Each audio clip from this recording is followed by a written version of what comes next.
السلام عليكم ورحمة الله وبركاته نحمده ونصلي على رسوله الكريم أما بعد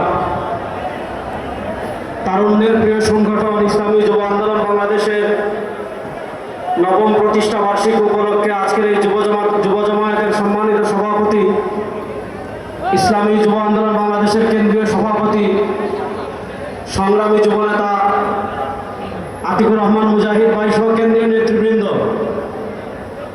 আমি প্রথম অত্যন্ত দুঃখজনকভাবে একটা কথা বলবো।